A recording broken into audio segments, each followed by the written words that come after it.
Perfect. All right, guys, we're going to get started. So this is the third Tuesday of the month, which means we typically go through the purchase and sale agreement, which I still will do. However, what I love about having a smaller group is we can start with any specific questions that y'all have or any specific topics y'all want to cover. So with that, you guys have anything in particular you want to cover? Otherwise, I will use the contract as an outline and we'll go from there. Going once, twice. All right, so we are going to share L screen. Hello, Nancy. And I actually do love the fact that we do this on a regular basis, and we talked about it at the Mount Pleasant team meeting today. It's, there are a lot of questions that come up from experienced agents who probably don't come to this because they think it's a basics class, which for the most part is a foundational class. However, it does allow us to bring up, I mean, so much is happening right now. You keep a laundry list of running broker issues and stuff like that. So this allows me to kind of trigger some of those situations, or I should say it triggers situations for me that we can talk about that may or may not ever happen to you. And if it does, at least you've got some preparation for it. And if not, you write a basic contract. So basically we'll go through each one. If anytime you have any questions, just jump out. Otherwise, I'm going to start here. So you should be seeing in front of you the agreement contract to buy and sell real estate. Is that true? Awesome. First part's pretty self-explanatory. You want to fill in the blanks here. Buyers and sellers, those are the parties to the contract. As a quick reminder, party is defined as either the buyer or the seller. Reason it's important to talk about that in this specific one is a lot of times things are coming up right now, like what happens with commission, if there's a negotiation on commission, or if you're writing an offer for yourself or anything like that. Anything with commission or anything that is involving parties that are not on the contract do not go on the contract. So that's just a good time to point this out. As far as buyers or sellers, obviously you want to have the full names of both the buyers and the sellers as they're going to appear on the deed. Does not hold them to it. Should they want to change how the deed is going to be read or written, they can deal with that directly with the attorney. From the seller standpoint, if you're the buyer's agent, you want to get the seller's information. Best case scenario, you get it off the deed. You're not going to have the deed, so you go to the tax records. Another one, this is one of many areas that I'll point out today that would be a good opportunity to start the conversation and therefore the relationship with the co-op agent. Ring, ring, ring. I'm going to call up and say, hey, Jennifer, Joseph Gloseth, Keller Williams can be putting an offer on your listing. And I have the seller's name as, Joe Smith. Is that correct? Yes, it is. No, it's not. Here's what you should put in there. It's not an absolute must yet. I always think that it's a good opportunity. Anytime you can reach out to the co-op agent ahead of time, that's something that could be super, super helpful. All right. These are just kind of some basic definitions. Brokers, by the way, brokers are licensed South Carolina brokers in charge. They're associated licensees and they're subagents. So basically where it says broker, I do not have to sign it. You can sign it as a broker, as a licensee with the brokerage.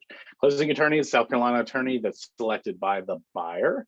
It is the buyer's choice on who does the closing. It does not mean that the seller needs to be represented by the same attorney. This is not a required field for the contract to be valid. So if you do have a buyer that has not yet decided on their attorney, they do not have to fill this in. The reason it probably will 9 times out of 10 is because we don't hold earnest money. You'll more than likely have their attorney hold the escrow. So you'll probably know who it is at this point. We have great relationships with attorneys in all of the offices. West Ashley works a lot with Butler College. Mount Pleasant works a lot with Butler. Well, Butler College works really well with all of us. You can choose whomever. If you haven't picked one yet, I encourage you to reach out to some agents that would suggest a name. We swear by Butler College just because they've worked directly with us for a long time. But there are a lot of great closing attorneys here in Charleston. Effective date is the final date upon which the party to the negotiation places the final and required signatures and or initials and date on this contract, and delivers notice to initially cause this primary contract to be binding to all parties. So and delivers notice. So delivering notice is obviously an important part to the final ratification of the contract. And we'll talk about notice and how that should be delivered here in a little bit. Good funds is the transfer of the required amount of US dollars for the contract. And then time is stated to be a South Carolina local time is of the essence, which means that it is a deadline and a performance period. So if you do not, this time is of the essence thing, which it used to say throughout, only really says it once, basically states if you do not respond to whatever the stipulation is, contingency is, whatever it may be by this time, then it's basically your violation of the contract should you be the one that does it. All right, enough of all the fun definitions and standard stuff. Let's get down into actually writing the contract. First part talks about agents involved, as well as which includes whether or not a buyer and seller is a licensed South Carolina real estate agent. People ask this all the time: if they're licensed in another state, do you have to disclose this? No, it does not have to be checked off here. However, it's not a terrible idea at some point in the transaction to say, by the way, Nancy's licensed in another state, or an agent that's coming from another state. Not required to just, there are a lot of things that aren't required. That doesn't necessarily mean that you should not do it. This is also where they will initial that they have been explained the disclosure of brokerage relationships, and that they have chosen to receive either client or customer service in this transaction. Notice how I worded that was they have chosen to receive. Right? At the end of the day, it is ultimately the consumer's choice as to whether or not they want to receive client or customer representation on here. And the reason I point that out is a lot of times I'll get the question that says, should we go dual, or should we go designated, or should they be a transaction broker? It's ultimately up to the client. It's up to you as well. However, the client has the final say so should you want to move forward. This is where they would initial that. So it is good reminder at this point that the disclosure of the agency relationship needs to happen at the first substantial contact with the client or customer. So when the calls ask for information on your listing, that's not necessarily substantial client. Somebody wants to talk to you about working with you, maybe moving forward on a transaction. This would be a good time to say, Jennifer, I appreciate that. If you don't mind, really quickly, we are required to kind of go through the agency on this. I just want to make sure you understand the representation of this. I'm not saying you have to be represented by me or anything like that, but I do want to explain this to you. All right, purchase price. This is a fun one. So this is where you're saying, here's how much I'm going to pay for the property and how I'm going to pay for the property. There are three options to pay for the property. One is 100% financing. The other is 100% cash. The third is a combination of the two, which is probably about 90, well, from this market, 80% of your contracts, right? Very rarely are you going to get that it's funds all via finance. It's probably going to be a combination, or it's going to be cash, okay? Once you've selected how it's going to be paid for, then you're also going to show, okay, do I have verification of funds, and is it attached? Or is it to be delivered before? As a seller or a listing agent, if I get an offer that says I'm going to buy your home for $500,000 cash, I am going to want some sort of verification of funds, no different than if I had asked for a lender to write me a pre-qualification letter or a pre-approval letter, right? It's not unreasonable for a seller to ask for this. If you do have a buyer that's very edgy about this and they get offended or anything, we've had this a couple times, they just could not believe that the agent had asked for proof of funds.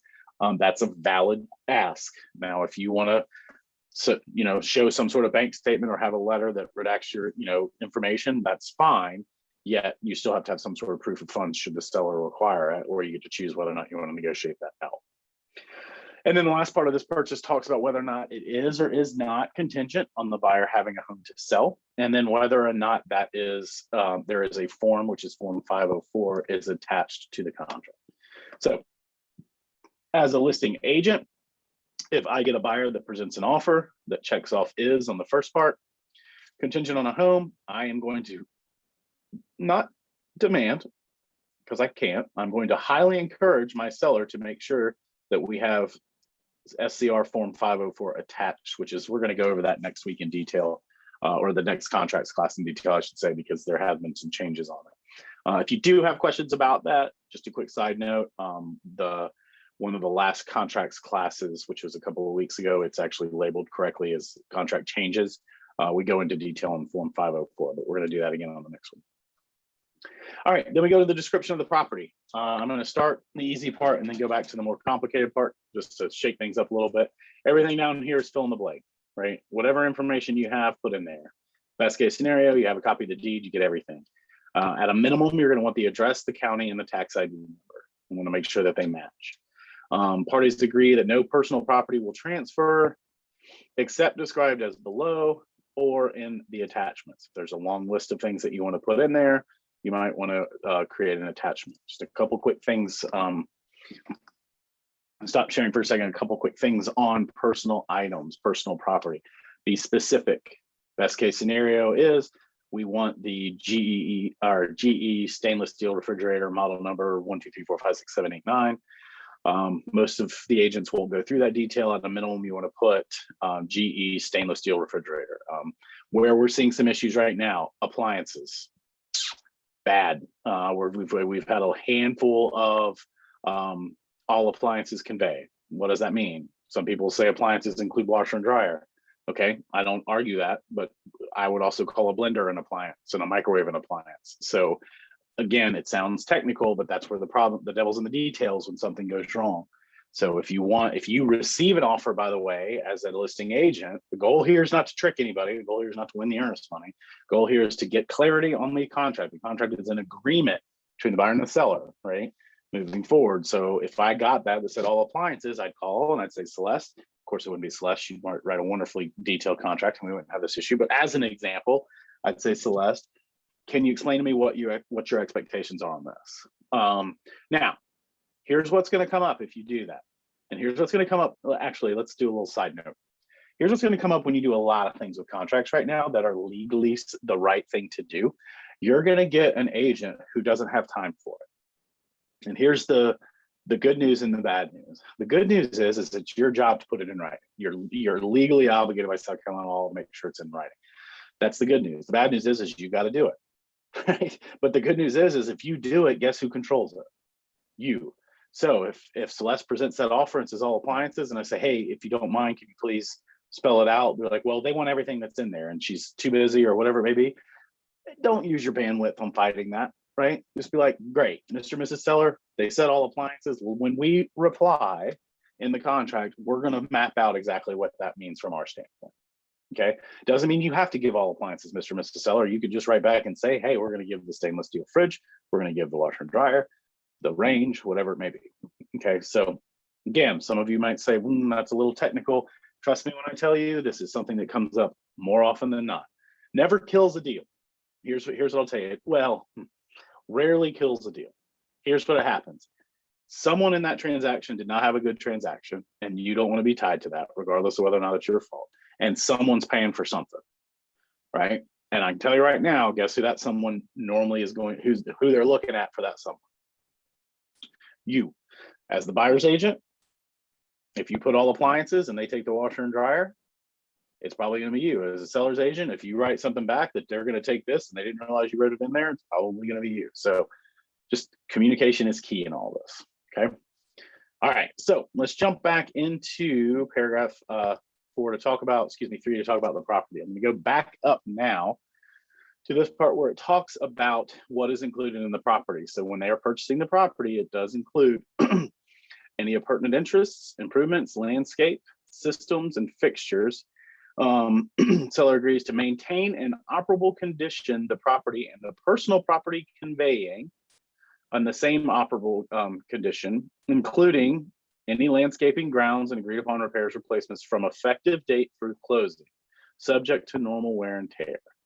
Couple reasons I point this part out is twofold. Number one is a good time when you're going through this with your client to say, Mr. and Mrs. Seller, this, by the way, is where it states you will maintain the property from this point forward other than wear and tear. They actually also agreed to that in their listing agreement, and there's a chance they forgot.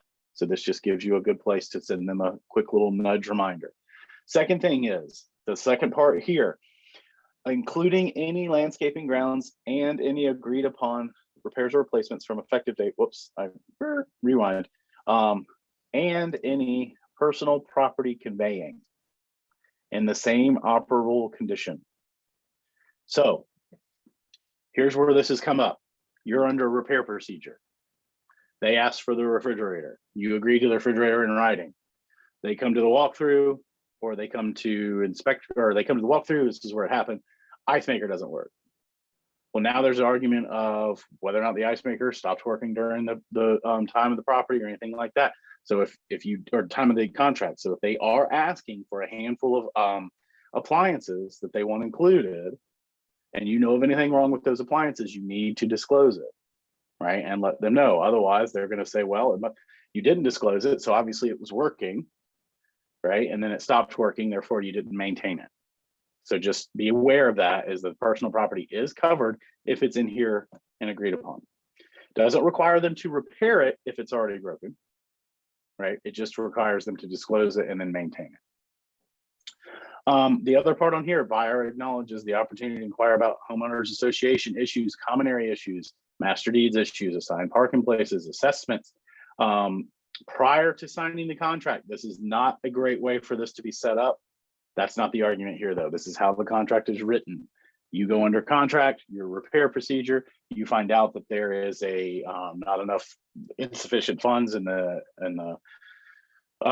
reserves. You find out that there's, they don't allow you to have a red door. You find out that whatever it may be, and you didn't do that ahead of time, and you don't have due diligence, this isn't covered in repair procedure, right? So again, if it's a disclosure issue that the seller knew about and should have disclosed, that's a different story. However, it's a gray area at best. So as a buyer's agent, you want to make sure you get that, if they are going into an association, you get as much information as possible ahead of time. Okay. All right. Questions so far before I jump to page 2?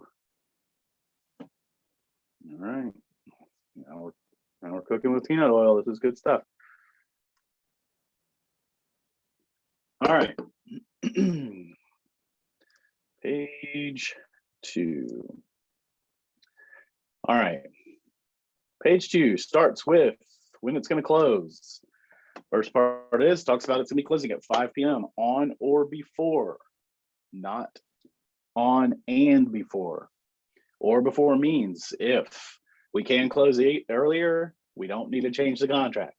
Doesn't mean buyer wants to close earlier and therefore you have to, right? So just again, when I give you these examples and you roll your eyes and be like, that's silly, that would never happen. I didn't come up with it myself, right? It means it just happened before. So you got a buyer that comes in and they say, hey, we'll close on June 30th. And the seller is like, okay, cool, but I'd really like to close earlier. All right, well, we've got the ability to do it. Stop saying stuff like that.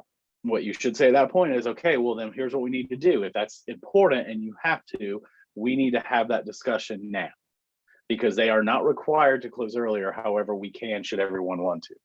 Okay, so just make sure you have that in there. Conveyance shall be made fee simple, subject to all easements, reservation, rights of way, restriction covenants of record, provided they do not make any unmarketable or adversely affected value of the property, and to all government statutes, ordinances, yada, yada, yada. Seller agrees to convey marketable title with a properly recorded general warranty deed and in names, yada, yada, yada. So what I highlight this for is this marketable title. This is one of the many areas that the seller has said the title is free and able to be sold. What we're seeing come up right now, forbearance. I didn't realize I had an additional $12,000 to pay on this. I can't pay it. That, unfortunately, you have to give marketable title. If you don't pay that off and give marketable title, you are in default of the contract. So very, very important to remember that. The other thing, going back to the very simplistic part of this, after 5 p.m. on this date here, the contract has either been closed or it is dead. There is no gray area in this. And we're seeing this a lot right now. Now, we can whine or argue that we definitely should still have a grace period. We can, or we can understand that at 5 p.m., if you have not closed, the contract is dead, and whoever caused the closing not to happen is in default of the contract. Okay, so what I don't love, and this has happened more often than you would like to admit, and if you're watching this and it was you, I'm not picking on you and you weren't alone, however, stop, is when we get the calls at 3 or 4 o'clock that says, hey, it looks like this closing is going to get pushed, and we're just going to get closed tomorrow. Or the one that I get often says, well, we were supposed to close yesterday and the seller was fine with just moving the closing now till the next day, but we don't have anything in writing. The next day, the seller has someone knock on the door and says, I'll give you $50,000 more for your house. Seller has absolutely no obligation to close on that house to the original buyer with no extension. So it is not going to be closed on the day of. You have to get an extension. Have to. How often do you have to do it? Always. Exactly. Always.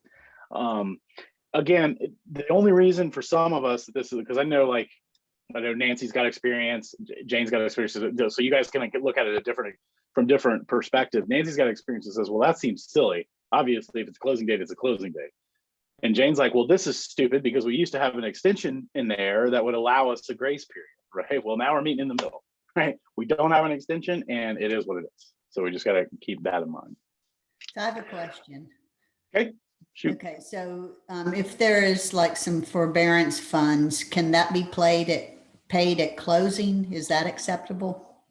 9 times out of 10, yes. However, you want to make sure, and so just to clarify, in case you don't understand what Jane's asking. So let's say you have a seller who is in forbearance, meaning they've worked out whatever deal they had with the bank for COVID or whatever reason. It says they are delayed on their payments. What typically is happening, they're not forgiving them. They're basically just tacking them on to the end of the loan, which means that amount of money will have to be paid at time of closing.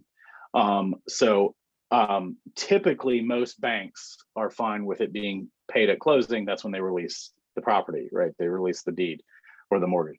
I haven't heard any yet where they say they need to satisfy that ahead of time. So it should be fine on that, but you want to make sure in your listing interviews or in your listing consultations, you want to say, and this is just it's not good, bad, or indifferent, just Mr. and Mrs. Seller, one thing I do want to ask based on everything that's going on is, have you taken any sort of forbearance on your mortgage? Or did you work anything out with your bank, which allowed you to pause on some payments or anything like that? And if it gets awkward, which 9 times out of 10, it does not, you can simply say, hey, I just need to ask to make sure so we don't have any surprises at the end. All right. Couple things on the next part of this paragraph that are going into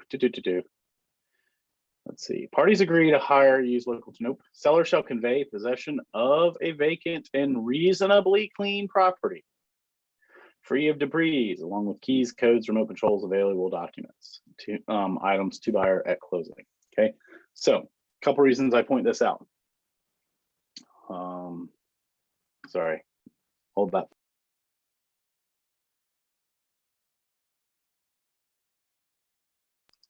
A couple reasons I point this out.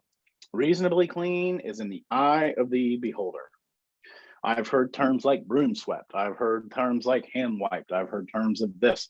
It's reasonably clean. Reasonably clean is as clear as mud. So this is when you explain to your buyer in your buyer consultation, they have to reasonably clean it. So I just want to let you know that now. If you want to ask for them to clean it up, most sellers are fine. But if that's something you're concerned with, then we may want to ask to have it professionally cleaned. Mr. and Mrs. Seller, reasonably clean may be better for a buyer than it is for you. So just assume that the buyer wants you to clean it more than you're planning on doing so. And please do that. Because what we don't want to have happen is they come in and they say, well, it wasn't professionally cleaned, which you don't have to do. However, let's not leave reasonably clean is not leaving a bunch of stuff in the house. Okay. It says in here, free of debris. That's specifically in there. So just be careful on that because it can come back to haunt the seller. Earnest money. So to earnest money is given. It is not required. Earnest money is not consideration. Consideration is actually the price of the house and the payment of the house. Earnest money is basically a fee that says I promise to perform on the contract. And in the event I don't, I will give you this money as an inconvenience. It's not a punitive fund, and it is not guaranteed to go to anyone, ever, regardless of how clear it may be that that person deserves the earnest money and the other person deserves to lose the earnest money. I say that because it's no joke. Everyone's fighting right now for earnest money. Everybody's arguing about everything. Emotions are high. It's our job to set as many expectations ahead of time as we can. So in the event that does happen, you've mitigated that as much as possible. You'll never completely mitigate it, but you just want to make sure you have the conversation. So earnest money is going to be turned in. There's a total amount of earnest money that should be paid. Blank is accompanying the offer. When it says accompanying the offer, it means has been handed to the agent, right? Or has been already turned in to the escrow company.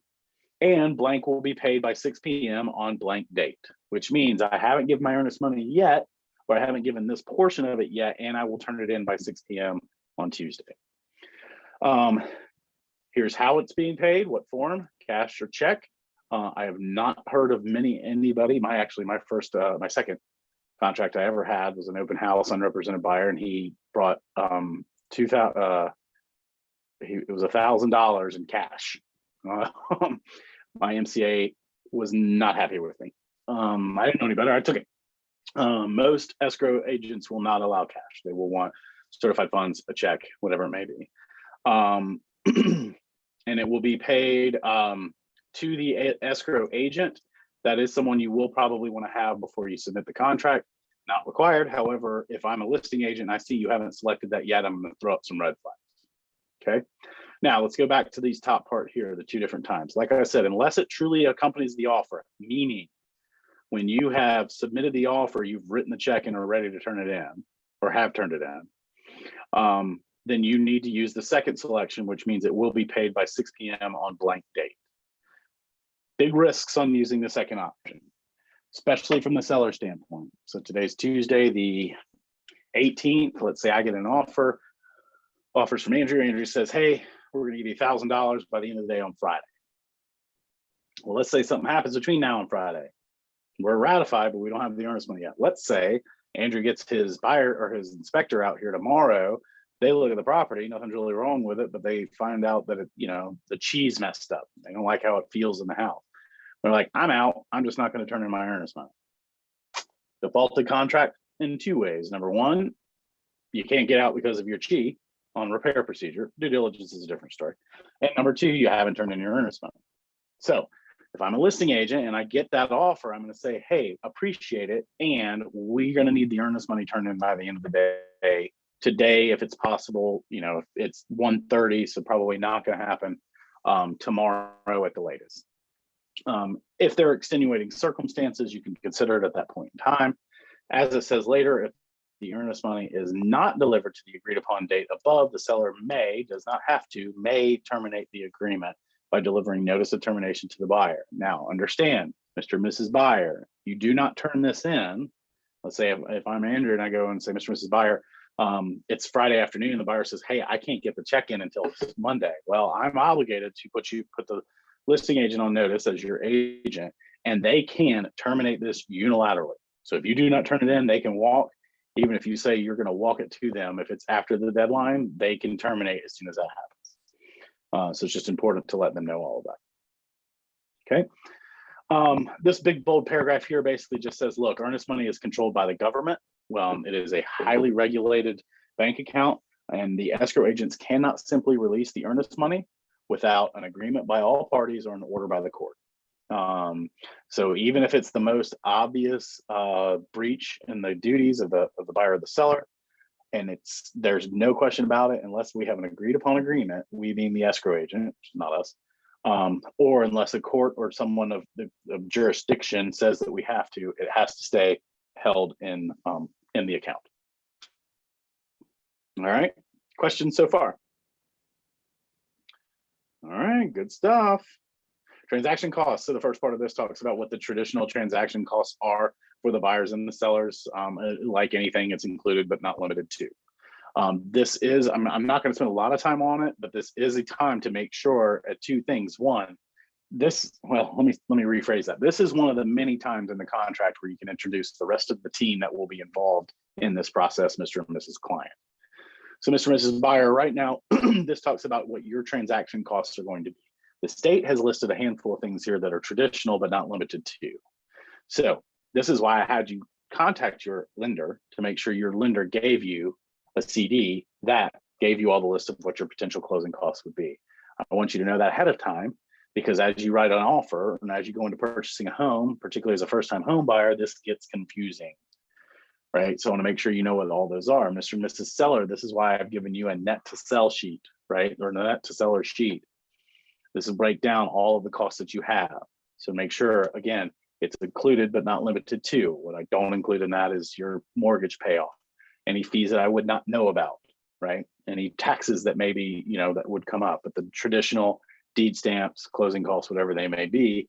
Those will what you will have as your standard.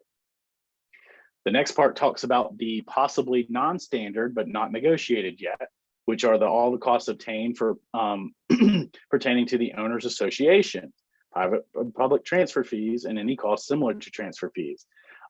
Example: certificates of assessment, capital contributions, working capital, estoppel fees, or otherwise. So what these are: certificate of assessment is essentially basically a certificate that says here's the standing of the HOA, right? And the HOA sends a certificate of assessment. There's normally a fee for that. Capital contributions. This goes back a few years. This became really, really popular in neighborhoods like Wild Dunes. It was huge in Daniel Island. Basically says you purchased the property. Congratulations, you now get to pay us money for coming in and moving in. It's your contribution to the capital reserves that we have. Now, here's the challenge with these. In the HOA documents, it states that the buyer has to pay it. This contract states that the seller could possibly pay it. And this is agreed upon by everyone. The HOA, the buyer is not agreed upon yet because they haven't joined it. So it's something to keep in mind. So this is where you get to negotiate it out. It's the seller's or the buyer's transaction costs. If you do not check the box, this will be added to the seller's transaction costs. Now, if you don't understand this, I can tell you a quick way to spend $2,500. And that's to allow a seller to say, you know what, it says seller's fees, or it doesn't, they didn't check this off. We're not going to use the bandwidth to negotiate because I've lived in this neighborhood for 20 years and we don't have a contribution fee.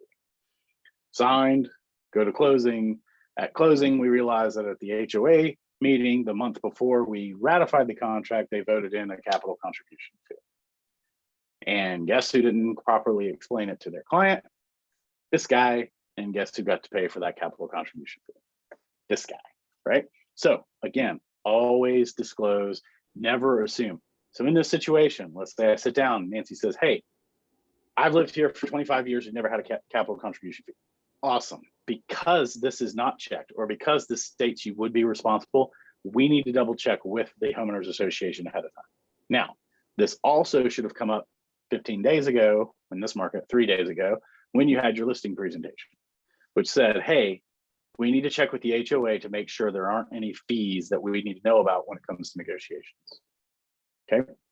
Typically, we're not seeing this happen a lot right now because basically the sellers are making the buyer do everything, right? The sellers are like, buyer costs, and everything's checked buyer off. But it's just something, when the market calms down, that's going to be something that's going to come up a little bit more. And then the last part under closing costs is where we talk about that the seller will pay buyer's transaction costs not to exceed a certain amount. Now, it's only a dollar amount now, not a percentage. So just keep that in mind when you start to negotiate. Also, something that we just recently came up with was do these closing costs exceed a number that the lender will allow? Now, most lenders now can find creative ways to make the money go away, right? Nothing, I don't mean it to sound shady, it's not. They can apply it to prepaids, they can buy down the rate, whatever that may be. However, if the client assumes that they're getting, let's just say as an example, $10,000 in closing costs, and they're only actually allowed to apply $8,000 of it to their actual closing costs, and then they have to go apply the other $2,000 to buy downs, there will be a buyer who doesn't love that. The buyer wanted that $10,000 credited to them. So that's why it's super important to make sure that they've checked with their lender. They know exactly what to expect at closing. Okay. Paragraph 7, finance. Basically, the financing contingency says that this contract is or is not contingent on obtaining financing. It'll be a 30 or 15, the maximum percentage. All of this is just going to be based on their situation. You will apply by financing by X date. There is no reason this should be any longer than 2 business days. If you are writing an offer on a house, you actually should have already done it. If I'm a listing agent, I'll give you a day or 2. My seller may not, and it's going to be up to them. And then you'll get the pre-approval date no later than, this could be a week or 2, a couple of weeks. You can maybe go 3 weeks. Please understand this sentence right here. Final loan approval occurs when the lender funds the loan. This little line right here basically means the buyer does everything they're supposed to do up to the closing date, and it does not close. They are protected by the finance contingency. Now, if they need to extend it because the lender made a mistake, that sort of thing, we can get into the argument as to whether or not the seller needs to do so.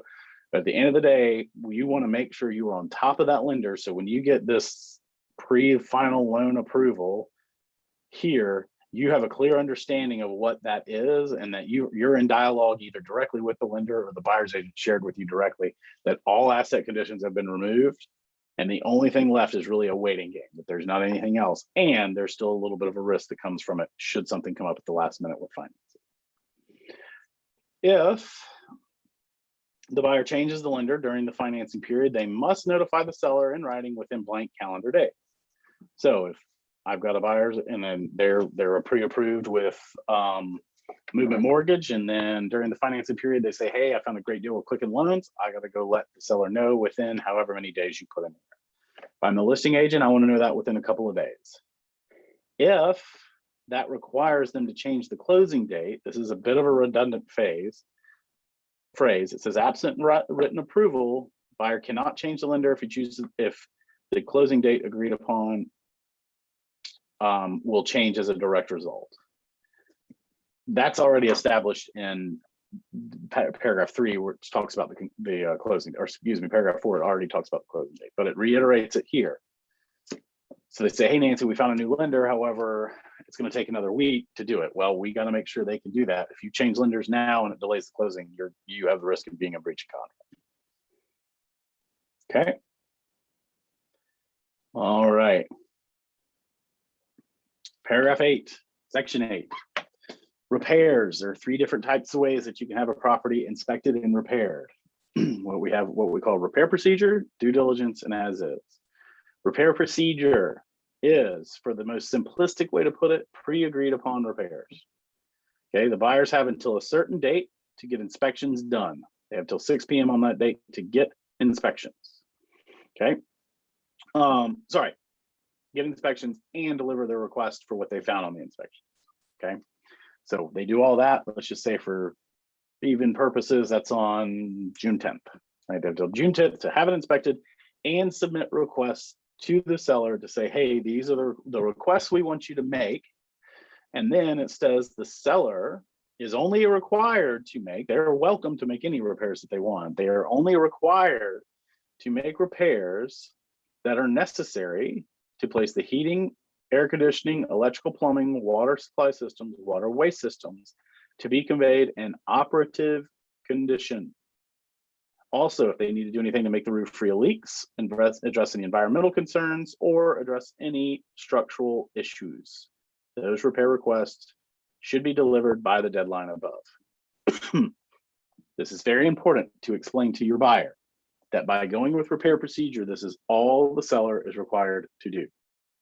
So as we've seen on the seller's disclosure, the air conditioning unit is 52 years old and the roof is 110 years old. If they are both working and not leaking, they do not have to do anything about it. I just need to tell you that, right? Because if your expectation is that you would want them to replace it, they do not have to. Celeste. They don't have to, though, as the seller, right? They can, I mean, you can renegotiate based on this. Just because you went under repair procedure and there is a leaky roof, the seller doesn't have to agree to that, right? Just because they've went through repair procedure. They don't have to, correct. They do not have to, but then the buyer can be released without penalty. Oh, okay. Yeah, so they're not in breach by doing, it's actually a really good clarification. So let's say the roof is leaking, right? Or typically where this comes up is it's something where there's a structural issue and it's gonna cost them thousands of dollars, they can't afford it. They're gonna come back like, well, I'm not gonna do it. I can't afford to do it. We're gonna have to figure something out. We're gonna have to take the house off. Either you're gonna have to take the house off the market or you're gonna have to buy the house as it is. If that's the case, the seller's not in breach, but the buyer's not obligated to stay in the contract. And they could then get their earnest money and walk away. Essentially, yes. I add the word essentially to all of that, right? Because the seller could be like, well, no, I don't want to. You'd be surprised at some of the people's behaviors right now. So what happens is if let's say they submit the seller requested repairs, buyer requested repairs, and they all fall under these required ones. If the seller agrees to do it, then the buyer still has to move forward. or they'll be in breach. If the seller does not agree to do it, then the buyer at that point, so let's just go down to the next part, no later than 6 p.m.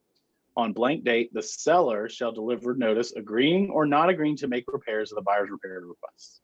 Okay, the cost of all repairs, the heating, blah, blah, blah, will be the responsibility of the seller. Seller's paid requests do not include the following items: home maintenance, flooring, fogged windows, grandfathered code issues, landscaping, preventative maintenance, cosmetic changes, home improvement, energy efficiency. If the seller contractually agrees to make all of the requested seller repairs, the parties agree to proceed under the amended contract. So let's go back to Celeste's situation. They submit their request, and then by this date, the seller writes back and says, no, I'm not going to do the seller paid repairs. Well, then the buyer has 2 calendar days to either accept the property in its present condition, negotiate a new amended contract, right? At that point, they can say, okay, if you're not going to do it, would you give us money or whatever, or terminate the contract by delivered notice. And if they don't do any of that, they move forward as is. So make sure you don't let that happen. Nancy. So did I miss, so you have that, the buyer has that period of time to do the inspections and get the report, the buyer's agent, to the seller, to the listing agent. And By this then- date. By that date. And then Mhm. you just choose like 5 days later or something for the response? Yeah. Yeah. And I would say, 5 days might be long, 2 days is not enough. Because you got to understand is assume the seller doesn't know something's wrong with the house, right? You don't want to rush the seller to give you an answer because the seller may be fine with doing more if they go get some quotes on it, right? But they've got until this date, right? Now, one thing that's throwing a wrench in the gears a lot is what's happening is that, let's say this date is the 15th, okay? And the buyer submits it on a repair addendum, but then puts a deadline and expiration on the repair addendum of the 11th. That expiration is irrelevant. It does not matter. It does not pertain to this at all. And there are a lot of people, and that's why they're actually rewriting the repair addendums because it's causing a lot of confusion.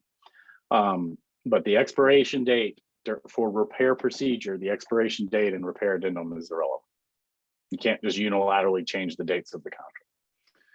So they have till this date to submit the requests. They have until this date to say yes or no.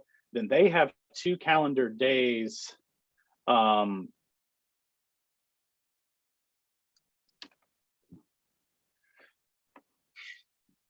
feel like I'm not.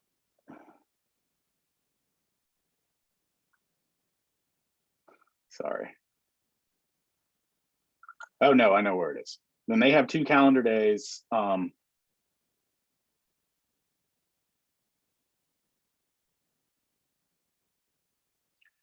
feel like I'm gonna take it. The reason I'm pausing is there used to be, I swear,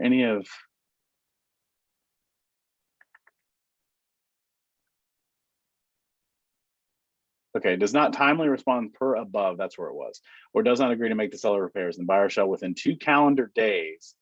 I say, because it says per above, 2 calendar days from this. Okay, there's a strong argument and it's not clear right now. So you just want to default to the shorter deadline. Don't fight who's right in the contract. There's a strong argument that this 2 days is from the day that the seller, or the actual day the seller responded. So let's say this date is the 15th and the seller comes back and says, appreciate it, not doing it on the 12th. Then just assume the new date of the 2 calendar days is from the 12th, not from the 15th, and just go with shorter. Does that make sense? I don't want to confuse you guys on that. Here's the deal. This is another example of picking up the phone and saying, hey, let's make sure we're on the same page with this 2 calendar days. Because I can promise you at that point right now, you and the agent should not be arguing over who's going to win the earnest money, right? Because if the seller says within a day, we're not doing anything, then you should respond within those 2 days. correct. Now, and that's why you should have your ducks in a row, because you as a buyer may come back and say, you may want more than 2 days to figure it out. But if you don't respond and terminate, if they've said no, let's just say they said no, if you don't terminate by the end of these 2 days, you're moving forward as is, which means they don't have to do anything. Okay. All right, second part, due diligence basically means due diligence period begins upon the effective date and shall expire at 6 p.m. on whatever date this is. For the example, we use the 15th. Basically, during due diligence, what all this next part says is the buyer can take steps to have the home inspected, right? You can inspect it for anything. And then during this period, you're going to basically rely on these 5 things. You're going to conduct any sort of inspections, deliver any requests you have on repairs. This is when you'd actually use Form 525. You can proceed under amended contract by using Form 525. You can proceed on an as is, meaning that the buyer decides to buy it anyway, even though the seller's not going to fix anything, or you can terminate the contract. If you terminate as the buyer, you will have a termination fee that will be delivered with the termination, right? Saying, hey, I want out. Now, what's typically happening is you're doing a termination. If you have a termination fee here, you'd also do a release of earnest money. And let's say it's $1,000 termination fee, $2,000 in earnest money. You would just send the earnest money release to say, I'm releasing 1,000 to me and 1,000 to you. Now, that's not really how it says to do it here. However, that's normally how it plays out. Now, again, if you do not, this the whole next paragraph says, if you don't get something worked out by the end of this date here, the buyer's moving forward as is. Okay. And then lastly, as is, I have absolutely no idea why this got added to the contract. This is the worst way to do it. Even if you're a seller, this is not a good idea. As is basically says the home is being sold as is and the seller is not doing any repairs. They will maintain the property from effective date, right, through closing date. And the buyer's welcome to have some inspections and by a certain deadline. Don't know why that matters, because the seller is under no obligation to remedy any issues the buyer uncovers during their inspections. The buyer may not terminate this contract based on the result of any inspections conducted. I go out, I mark as is. Typically, I'm thinking as is means I get it inspected, but I'm not going to ask for any repairs. I'm fine with that because of the price I'm getting. I'm handy, I'm good. I go out there, I do an inspection, I find out the house is on a sinkhole, indirectly below nuclear power lines, and right in the line of fire for something. Seller didn't know any of it, not a disclosure issue, that's a totally different subject. The buyer still has to purchase the property. They have no out. Yes, ma'am, Nancy. Okay, I have several questions about the whole section. First of all, when would you use due diligence as opposed to the first inspection thing? And for as is, there are a lot of people buying property now and waiving inspections because, you know, they want to get the house. But if you only have $1,000 deposit down, you do an inspection, you find that the septic has failed. It says you have to buy, but does that mean you just lose your deposit and then terminate? Okay, so we'll answer them in order. So when would you use due diligence? Right now, probably not ever, because sellers aren't going to accept it. As a buyer, always. As a buyer's agent, always use due diligence. As a listing agent, I'm never going to accept due diligence. Ultimately, I mean, as far as advice I'm giving, due diligence is quite frankly the cleanest and the safest for everyone, because you have basically a period of time to negotiate everything out, and then once you're done, right? It's just a negotiation. There's no room for interpretation. It's, I'm going to look at the property, I'm going to see whether or not I want to buy it, you're going to see whether or not you want to help me buy it based on what I find, and then we're going to move forward. Everyone's using repair procedure right now because everyone thinks repair procedure is so clear and I use the term pre-approved, pre-agreed upon repairs. It's still causing a little heartache, but it's going to be used. Right. And that's what sellers want to use it, because they don't want to because due diligence is a get out of jail free card. I mean, due diligence, you basically, if you don't have any termination fee on there, you're basically not under contract. And that's what I would explain to my sellers when we get due diligence. I'd say, Nancy, we got a contract, kind of. It's due diligence. So until the 15th, they can back out for any reason. Don't pack, don't sign any leases, and let's make sure we get through this. As is. If you do not move forward on as is because of what you found, you are in breach of contract. It does not mean you simply forfeit your earnest money. You're breaching the contract. So if you breach the contract, you now have potential exposure to litigation. You have cause of action. They could sue you to buy the house. Of course, everyone says, well, that's never going to happen. Maybe not yet. while you fight to never buy that house again, you're paying an attorney. You have the risk of doing that.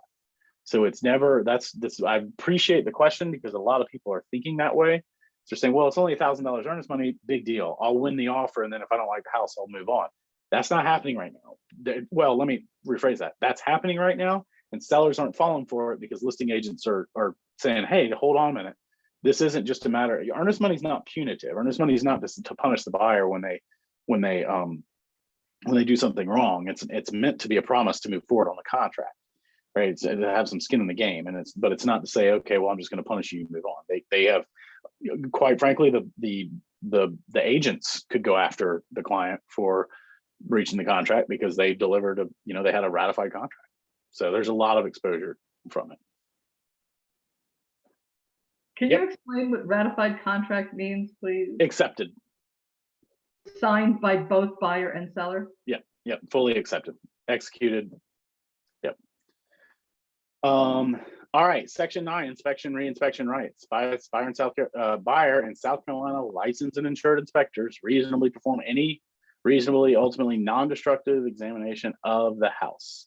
So basically what this is saying is that they can inspect the property and have South Carolina licensed and insured inspectors.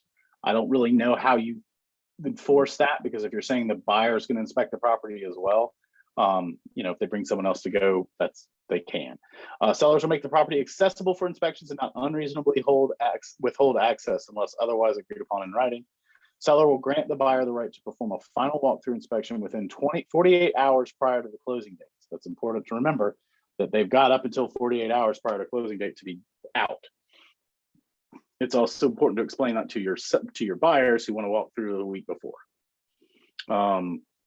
Seller grants permission to the buyer to connect utilities. We're really not seeing that any at all right now. I would not advise it. If the buyer does want to do that, they want to talk to an attorney about the liability they'd be taking on. All right, paragraph 10, appraised value. It either is or is not contingent on appraisal. There's a lot of going on right now where they're saying, hey, it's not contingent on appraisal.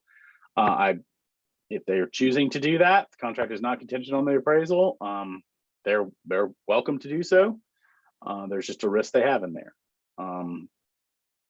Wood infestation report. It's basically wood infestation report. Once you decide whether or not it's contingent on it, and then who's actually doing it and paying for it, it works basically the same way as the repair procedure, right? Basically means it is contingent. The buyer's typically the one that has it inspected. I say that the buyer should be the one paying for it, and the buyer should be the one delivering it. A lot of times the buyer's agent will ask for the seller to do so. That's fine. In the event anything comes up on the report that needs to be cleared, then the seller agrees to do it to keep the buyer in the contract. If the seller does not do it, the buyer can get out without penalty. If the seller does do it, they have to stay in there. So if it comes up and it has, a foot of water underneath it, but there's no moisture issues within the actual structural part of the home or active live termites, they're not required to put in a sump pump. They're not required to put in a vapor barrier. They're not required to do any of that. They're just required to give a clear letter, which is a vague term. So the seller shall remedy any such deficiencies and furnish the buyer with a clear CO 100 report produced by a qualified, licensed, bonded pest control operator. So you need to get that report clearly done by an operator, or if they simply reference a structural issue, then the structural issue will need to be addressed or evaluated and addressed by a licensed contractor. Survey, title, examination, elevation, insurance basically says that the brokers recommend buyers have the property surveyed and do things in addition to just the inspection, that they get title insurance, they get an elevation certificate, they have a title exam done. Most of those are done. The only thing that's not done as a standard of practice is the survey and the elevation certificate. Paragraph 13 says that anything that's agreed upon in this contract survives the contract. So once it expires, if there's something that wasn't done in here, then it will be done afterwards. I appreciate this, but quite honestly, lose all your leverage for something to be A, done, B, done well after it closes. So for me, I'm using the closing as leverage. Seller doesn't get the repairs done. Seller says, well, I'll have them done. We got survival paragraph. I as a buyer would rather extend the closing and say, I'll extend the closing to Friday to let you do it. If you don't do it by then, you're in breach contract. Home warranty basically says whether or not it will be provided, ordered by whom, how much it'll be, and who will pay for it, and then what company. And then there's also a full disclosure on here that the agents may be paid on that. Fire, casualty, or injury basically says in the event that something happens to the property while it's under contract, the seller is to be responsible for repairing all the damage, or give to the buyer an amount sufficient to the repairs, or assign to the buyer the right for any all proceeds of any insurance that they may have. If the buyer caused it, they're responsible for it. If they aren't able to do any of those, then the buyer can terminate the contract without penalty. 16, residential property disclosure basically says that agree that the has been delivered prior to the contract, or buyer and seller agree seller will not complete nor provide this. This should not ever really be selected unless they've already filled out the exemption form. And one of the options for this is not just because everyone agrees on it. If you're the listing agent, quite honestly, if you're the buyer's agent, you should push back on it. But as the listing agent, you should always have your sellers fill out the property disclosure. It's an additional protection for you should anything come up. Lead-based paints, if the home was built prior to 1978, everyone will fill out form 315, which will basically say they don't have any knowledge of lead-based paint if they don't, and that they will provide all the information to the buyer. The buyer has received all the information they know to protect themselves against the potential of lead-based paint. Paragraph 18, sexual offender and criminal information is up to the actual buyers and sellers to look up that information, not the agents. Trust account really doesn't pertain, but I would just say I'd check off may not place money in an interest-bearing account. I don't know of any escrow agents that have an interest-bearing account. Paragraph 20 says if you're if you're a non-resident seller, you will comply with the provisions on that on the tax codes at closing, and you'll allow the attorneys to pull out the appropriate taxes. This is an entire binding agreement, meaning parties agree that this contract express the entire agreement between the parties and that there are no other agreements, oral or otherwise, modifying the terms, meaning I'm going to let you stay in the house for 5 more days without it being in writing and then attached to this. I'm going to receive rent from you without it being in writing or attached to this. I'm going to give you the additional closing cost money because it was not able to be allocated by your lender. None of that can be allowed outside of the contract. Adjustments basically means any adjustments that are necessary to prorate any costs, homeowners insurance, prepaid insurance, any neighborhood fees they may have will be adjusted to the day of closing, and the attorney will do that. Paragraph 23 is the first place to point the buyer or seller should they be in default of the contract. It gives you of what the other party might do should you default. It is not the end all be all. It's a start before they go talk to an attorney. Paragraph 24 is basically an encouragement to mediate prior to suing. Mediators merely facilitate the parties reaching of their own settlement, right? It's not binding. They try to facilitate it, get it in beforehand. SCR actually has free mediators, so it is something to be worth doing should you get to a point where the agents can't come to an agreement. I will tell you that with very few exceptions in the last 12 months, most conflicts have been able to be self-mediated between brokerages. We've had a handful that have actually had to go to mediation or some sort of legal. So it's all, which by the way, all of the main reason because of that is the agent's relationship with the other parties and the ones that had to be mediated. I can tell you right now, it was a lot of times caused because there was just somebody messed up on the communication standpoint. Because the mediation and quite honestly, any arbitration normally ends up being what they would have agreed upon had they talked it out.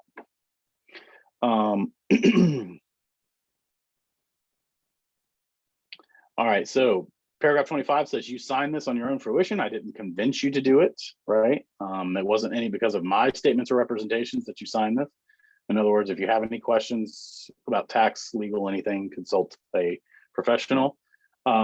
This kind of paragraph 26 basically says the same thing, goes a little bit further to say, hey, I give no warranty of as a condition of the property. condition of the survey, legal matters, schools, anything like that, you got to look up, right? I'm here for marketing and walking you through the contract. Broker's compensation is negotiable. Paragraph 28 talks about any attachments you might have. This is where you would want to reference an addendum if you had one. Form 504, you'd want to acknowledge it here again. Paragraph 29 says the notice, basically notice is any unilateral communication from one party to another. Notice to and from a broker representing a buyer is deemed notice to the party. All notice, consent, approvals, and actions required under this contract must be in paper or electronic writing, and will be delivered to the notice address, email, fax written below, unless parties agree otherwise. It's very important on the last page that you have your correct email and information on there, because if they send you notice to those and you're expecting it to get to a different email, they win.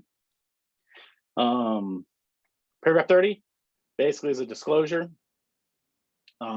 You want to verify all wiring instructions. If anybody tells you to wire, you're advised to understand that there may be audio visual surveillance occurring in the properties when you're looking at them, or had been while you're in the property. Let's see, parties acknowledge receiving, reading, reviewing, and understanding this contract, the property disclosure, any agency agreements, and they have the opportunity to have any legal counsel before signing any of the agreements.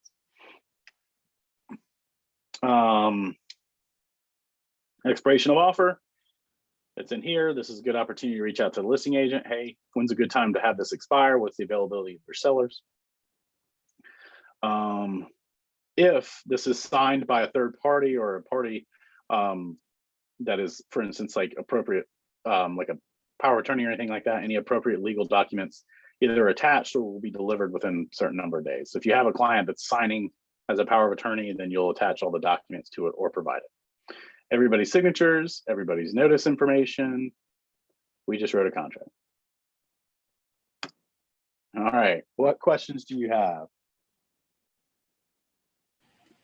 If you waive the appraisal, that has to be approved by the lender. Is that true? It does. Yeah, it absolutely does. Because some, very few, I'm not hearing of a lot right now, even fairly regulated ones like FHA and VA. They're not, if the buyer can make up the difference. I have not heard many situations. I'm not saying it's not possible. So to answer your question very succinctly, yes. Make sure you confirm it with the lender. However, I'm not hearing many lenders that are not allowing it. Anything else? Well, there we go. It's a great day of contracts. Jennifer, what kind of fish did you